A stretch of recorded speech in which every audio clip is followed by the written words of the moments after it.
Bonjour les âmes lumineuses, dans cette seconde partie de vidéo, nous allons parler des deux catégories qui sont le plus profondément liées avec les dragons. Les dragonniers ou les dragons nés.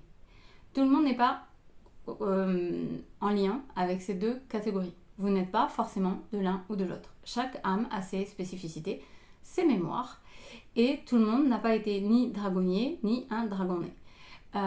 Vous pouvez être intéressé par les dragons, vous pouvez connecter avec eux sans faire partie de ces deux catégories, tout comme avec un archange, un maître ascensionné, une divinité, etc. Cependant, il y a quand même ces deux catégories-là qui sont de plus en plus présentes puisque l'énergie draconique refait surface. Ils sont prêts à de nouveau œuvrer avec les humains dans cette nouvelle ère du Verseau dans laquelle nous sommes entrés. Donc, on va parler en premier lieu des dragonniers.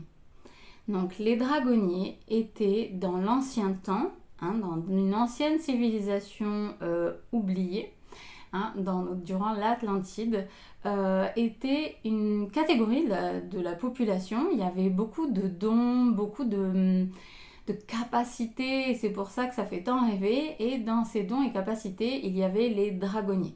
Les dragonniers étaient des enfants initialement, la plupart du temps jeunes enfants, voire jeunes adolescents, qui allait rencontrer un dragon et fusionner avec lui.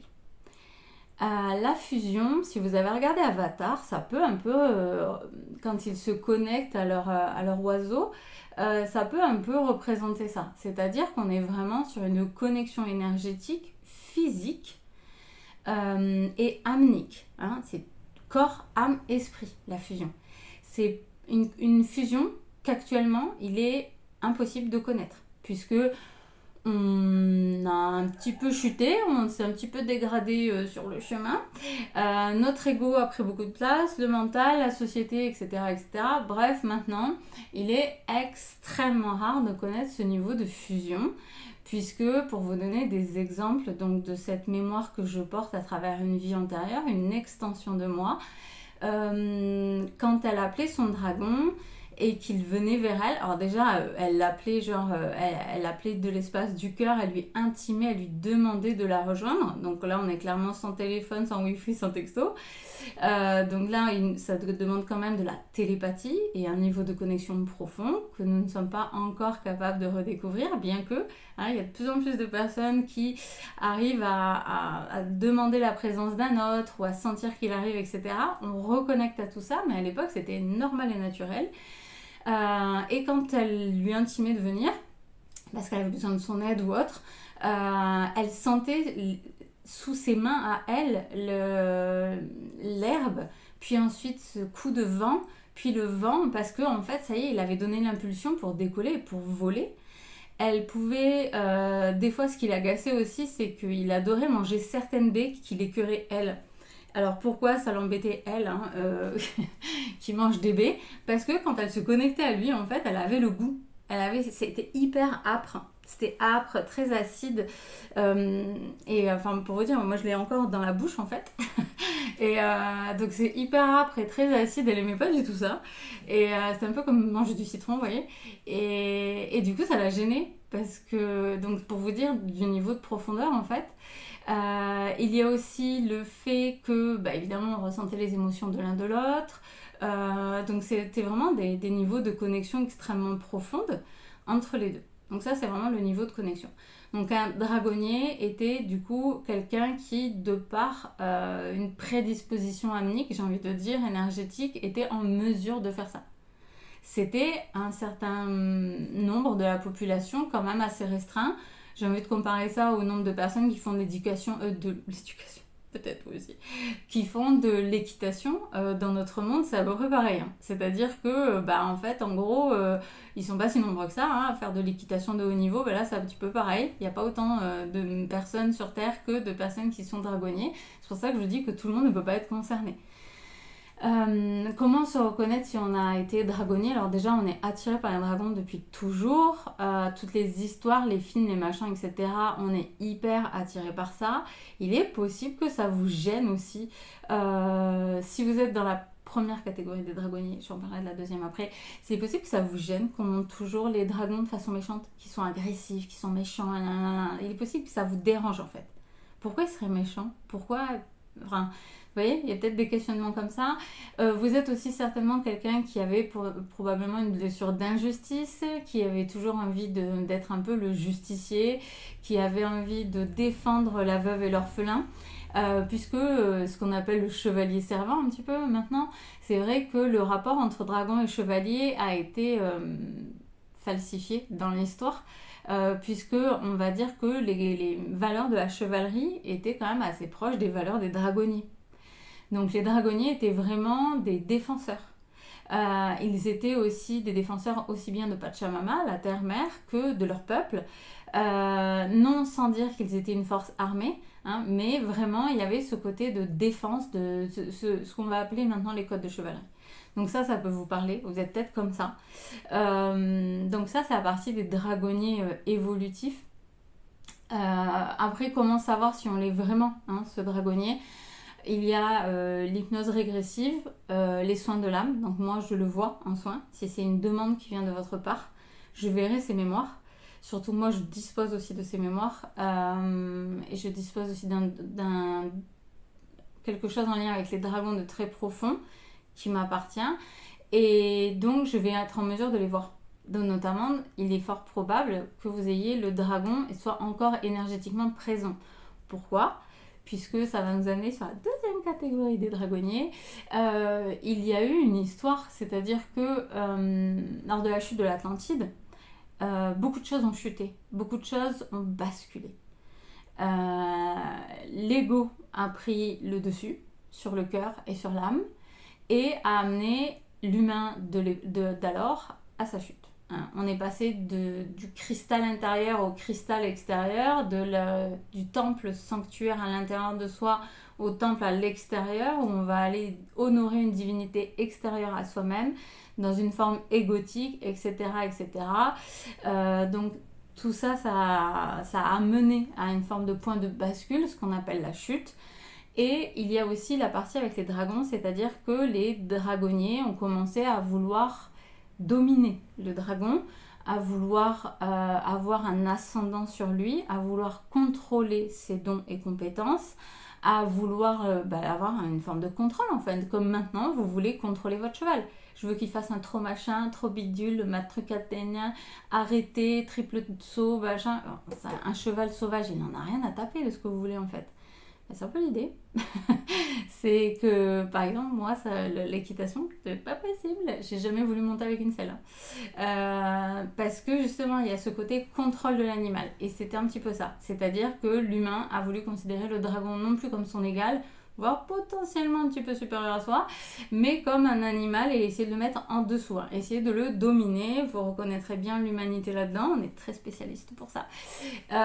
Et donc, ça a mené à une nouvelle mémoire de dragonnier qui est souvent une mémoire où les dragonniers ont commencé à vraiment exploiter les animaux. Ils les ont enfermés, ils les ont accrochés, ils les ont avilis, ils ont fait des choses horribles. Et ça peut faire partie de vos mémoires aussi. Vous pouvez avoir eu une vie antérieure qui a fait ça.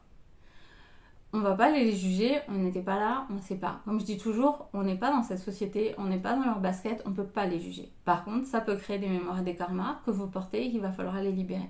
Surtout si vous voulez reconnecter avec les dragons. Donc il est important de voir cette partie-là aussi de l'histoire. Il n'y a pas que les arcs-en-ciel et les paillettes. Il y a aussi la chute, le point de bascule et tout ce qui s'est passé après. Parce qu'après une chute, après un point de bascule au niveau de l'histoire, il y a toujours un temps de chaos. Et dans ces espaces-là, en effet, certains dragons ont tellement été malmenés, avilis et torturés qu'ils sont retournés vers un côté bestial, comme si leur haut niveau de conscience les avait quittés pour ne laisser plus qu'une version animale. Et en effet, ça c'est la version Game of Thrones quoi. C'est la version où vous avez des animaux extrêmement violents, extrêmement dangereux, qu'on doit contrôler, qui n'écoutent personne, sauf leur dragonnier, et encore parce que depuis bébé, blablabli, blablabla, enfin regardez cette série-là, on est vraiment là sur l'histoire de après la chute. Là on n'est plus dans la lumière, hein. Plus du tout. Donc ça c'est des mémoires qui sont aussi en nous, qu'on a pu connaître. Donc il faut faire attention quand on se dit dragonnier, de quel côté de la barrière on a été. En deuxième partie, on va parler des dragons nés. Pardon, j'essaie de me boire un peu. Donc le dragon né, on est dans une autre catégorie. C'est-à-dire que, tout comme des anges, tous les dragons peuvent avoir décidé de venir s'incarner dans un corps humain sur la planète Terre. C'est possible. Comme un ange, hein. Il y a des anges incarnés. Il y en a pas mal en plus, hein. Voilà. Mais donc pour les dragons, il y a aussi des dragons nés. Ils ont fait le choix de venir sur Terre. Pourquoi ? Parce que à la suite de la chute et du point de bascule, les dragons ont quitté la surface de la planète. Je vous invite à regarder la fin de Dragon 3, le dessin animé. Il vous explique ça. Il vous explique très très bien ce qui s'est passé. Et il dit ni os ni dents, ils n'ont laissé aucune trace à la surface. Ça aussi, c'est très important. Donc re-regardez la fin de Dragon 3. Il vous explique vraiment la disparition des dragons. Et en effet, ils ont quitté leur forme incarnée sur la planète Terre et ils sont passés dans d'autres dimensions où ils ne sont plus palpables. Ils ne sont plus sous forme physique, sous forme densifiée, tout comme un ange, un archange, une divinité, etc., etc. Donc en fait, maintenant ils sont encore parmi nous. Ils sont devenus pour la plupart des gardiens. Donc ils sont des gardiens des lieux, souvent des lieux très vastes, souvent des forêts, souvent des hauteurs, montagnes, etc. Ils peuvent être aussi des gardiens de certains points très particuliers en géobiologie. Hein. J'œuvre énormément, enfin principalement d'ailleurs, avec les dragons en géobiologie, hein, quand j'œuvre aussi bien sur votre maison que sur des lieux, etc.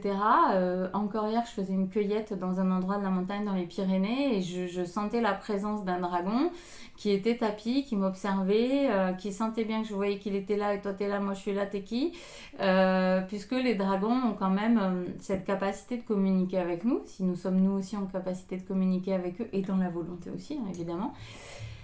Et ils sont devenus donc souvent des gardiens. Ils œuvrent beaucoup au point de géobiologie, sur les ley lines, sur tout ce qui est géobiologie, réseaux sacrés, etc. Ils vont aussi avoir un lien très particulier pour certains d'entre eux avec certains humains, puisque certains de ceux qui ont existé sous forme physique incarnée existent encore sur notre planète sous une forme énergétique. Des fois, ils sont même plus forcément sur notre planète. Enfin, le temps et l'espace n'existent pas là-haut, donc ils n'ont pas forcément besoin que leur énergie soit en présence sur la planète pour communiquer avec nous, hein, sauf s'ils sont gardiens. Mais du coup, ils peuvent revenir auprès de leur dragonnier qui se réincarne et qui est ici dans une ère où justement les dragonniers se réveillent. Cette mémoire revient à nous. Et nous propose en fait justement de reconnecter à ça. Donc il est possible, si vous avez été dragonnier de la première catégorie, de revenir vous reconnecter à ce dragon avec qui vous avez fusionné, hein, puisque bien dans la deuxième catégorie, on n'était plus dans la fusion ni dans la lumière. Et donc le dragon incarné actuellement sous une forme humaine, quelles seraient ses caractéristiques ? Évidemment, c'est pas, vous ne devez pas cocher toutes les causes, etc. Souvent, c'est des personnes extrêmement gardiennes, protectrices. Si c'est une femme, on va la dire maternelle. Or, en fait, non, elle est protectrice. Elle va protéger les gens qu'elle aime, ou qu'il aime. Ce côté gardien, ce côté, c'est des gens qui vont être aussi très ancrés, très terre à terre, même s'ils peuvent être très spirituels. Hein. Ils vont avoir ce côté terre à terre, ce côté connexion à la terre-mère extrêmement profonde, avec un rythme souvent assez... évidemment, ça c'est la version j'honore l'énergie que je porte. J'ai les oreilles qui sifflent. Ils vont honorer un rythme lent, le rythme de la terre. Ils vont vivre au rythme des saisons. Ils vont avoir besoin d'un temps aussi toujours de repos, de latence, seuls, dans un temps de ressourcement. C'est souvent des personnes qui vont être jugées peut-être des fois ermites ou asociales, mais pas forcément parce qu'ils n'aiment pas l'être humain, mais parce qu'ils ont besoin de ce temps de recul, de rechargement, souvent soit chez eux, parce que c'est leur sanctuaire, soit dans la nature. Ça va être des personnes qui vont toujours être prêtes à aider, à soutenir l'autre, à le défendre aussi, hein, puisque il y a ce côté défenseur aussi bien chez le dragonnier que chez le dragon né. Donc ce côté d'aller vouloir défendre l'autre, le côté injustice, ça les révolte, puisque les dragons sont extrêmement loyaux et honnêtes, hein. La vérité, l'honnêteté est extrêmement importante, la loyauté aussi. Et la loyauté à l'autre, mais à soi-même, c'est-à-dire ne pas aller se fourvoyer pour aller essayer d'obtenir... XY chose parce que dans la société j'ai envie de pouvoir partir en vacances à Bali, donc j'allais me fourvoyer dans une situation pour gagner plus d'argent, etc. Ça pour un dragon c'est pas possible en fait, c'est pas possible. Donc ça c'est la version on va dire où on est vraiment en lien avec cette énergie draconique, inconsciemment ou consciemment, c'est pas... Et la deuxième version du dragon incarné qui ne se connaît pas, c'est la version explosive, la version agressive, un peu le dragon après la chute, vous voyez. C'est-à-dire que c'est une énergie qui est extrêmement forte et qui peut amener à des éclats de colère monstrueuses, qui peut apporter des éclats, vraiment des déflagrations énergétiques chez les personnes, qui peut aussi amener à vouloir faire justice soi-même, à vouloir rendre justice, se faire justice, ne plus croire en la société, l'humain est perverti, vous voyez. Du coup dans l'autre sens, un peu comme ce dragon de ce qu'il a vécu dans la deuxième période des dragonniers, et ben c'est un peu ce dragon là qui peut ressurgir en nous quand nous sommes un dragon incarné et qu'on n'a pas le contrôle en fait de cette énergie là, quand on n'a pas la conscience de ça. C'est pour ça que je dis toujours qu'il est très important d'avoir conscience de qui on est, de l'essence de notre âme et de notre énergie, pour voir, ok, là je suis en train d'exploser de colère, pourquoi? Il y a une part de moi, ça va pas, qu'est-ce qui s'est passé, qu'est-ce qui a été déclenché, etc. etc. Qu'on soit dragon incarné, ange incarné ou tout autre type d'âme, c'est la même. Hein. Mais l'idée c'est vraiment que les dragons incarnés ont une puissance et un potentiel qui peut parfois aussi les amener à des disproportions. Ça peut clairement être un handicap. Il y a aussi le fait d'avoir accès à de grandes sagesses, hein, puisque les dragons sont gardiens de sagesse. Donc souvent, c'est des personnes qui disposent de la clairsapience, hein, donc de la capacité à télécharger des données, comme si votre cerveau est un ordinateur de là-haut, de pouvoir, le canal de clairsapience, j'aime dire, c'est quand vous êtes capable d'expliquer de la physique quantique, alors vous n'avez jamais appris ça, parce que c'est dans la conversation et tac, ça vous vient, c'est un peu ça l'idée. Donc ils ont aussi cette grande sagesse, mais quand ils sont sous une forme d'apaisement. Parce qu'évidemment, la sagesse sous une forme d'un grand éclat de colère, et ça nous arrive à tous, hein. La colère, des fois, elle est nécessaire. On ne va pas être sage. Quand on est colérique, on n'est pas sage. Mais voilà, ça fait partie des différents éléments d'un dragon né. Donc je pense que j'ai fait le tour de tout ce que j'avais à vous dire, en tout cas pour une première vidéo sur le sujet. N'hésitez pas à me poser des questions en commentaire, à liker aussi pour me soutenir, voire vous abonner à ma page si ça vous intéresse, à regarder toutes les autres vidéos que j'ai pu faire. Je parle pas que des dragons, je parle de plein de choses différentes, l'idée étant vraiment d'essayer de donner accès à beaucoup de choses avec une sagesse issue vraiment de mon âme, pas de ce qui a été écrit par des humains dans des livres. Vraiment retourner à la sagesse ancestrale, les dragons font partie, et si vous avez envie de vous reconnecter à eux, j'organise des ateliers dans les Pyrénées-Orientales pour pouvoir justement se reconnecter à eux. Que vous soyez dragonnier, dragonné ou juste intéressé par cette énergie-là, vous êtes les bienvenus. Si vous êtes dans les Pyrénées-Orientales, évidemment, ou pas loin à côté. N'hésitez pas à regarder le lien en description vers justement cette page sur mes ateliers en présentiel où je vous communique tout ça, où je vous apprends à être autonome et où je vous apprends les merveilles de l'âme agie. Merci d'avoir écouté cette vidéo, à bientôt.